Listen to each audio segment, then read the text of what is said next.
Ең бірінші Facebookқа кіреміз. Осы жанында ADS дегендердің астында Meta Business Suite деген тұру керек. Соған кіреміз.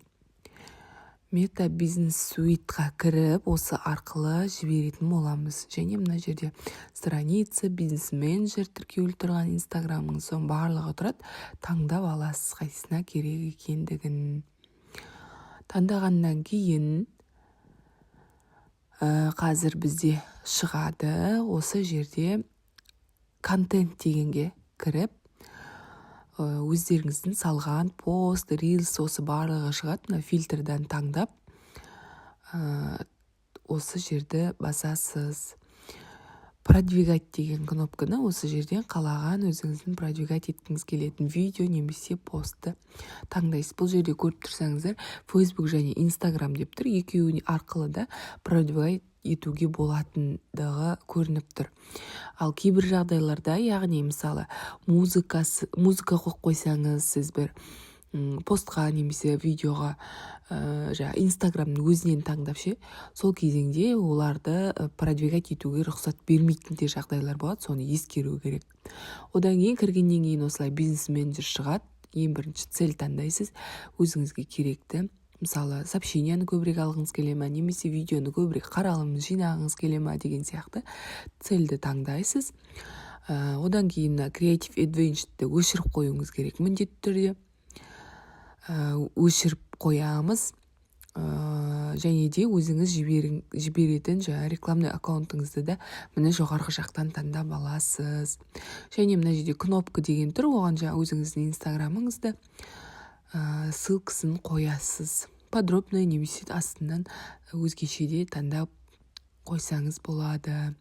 Одан кейін аудитория, өзіңіз қалай жібергіңіз келеді, қалай жасайырмашылығын немесе өз қалаңызды таңдайсыз ба деген сияқты өзіңіз таңдап қоясыз. Мына жерде енді видеомен тікелей сәйкес келмей жатыр. Сондықтан да мен кішкене тезірек айтып жатырмын. Аудитория мына жерде көрсетіліп жатырған. Одан кейін барлығы осы қалай біз таргет жібереміз, солай негізі ондай ешқандай қиындығы жоқ. Өздеріңіз басып та тауып алсаңыздар болады. Аудиторияңыз болса, егерде пользователь өзіңіздің инстаграмыңыздың пользователь аудиториясы болса да, оны да таңдап қосып қоюыңызға болады. Мысалы, міне әйел адамдар, ер адамдар, местоположение барлығын таңдай аласыз. Бұл Meta Suite арқылы да, продвигать болса да. Осылай барлығын таңдап аласыз. Одан кейін детальный таргетинг таңдасаңыз болады.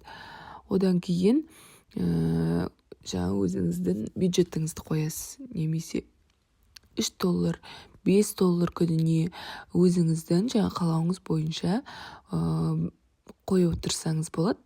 Себебі бұл жерде сөндіріп те тастасаңыз болады, немесе нақты бір 7 күнге деген сияқты белгілі бір күнді алып жіберсеңіз де болады, өз еркіңіз.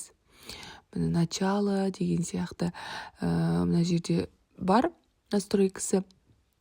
Сөндіретін күні, басталатын күні, соның барлығын таңдайсыз. Және де мына жерде место размещениеда осы птичканы басып тек қана инстаграмды қалдырып қойсаңыз болады. Және де сіздің осы жерде оплатасын тіркейсіз, егер сізде карта тіркелмеген болса. Одан кейін мына жерде ссылкаңызды қоясыз, сол кезеңде шығатын болады. Барлығыңызға рахмет, сау болыңыздар.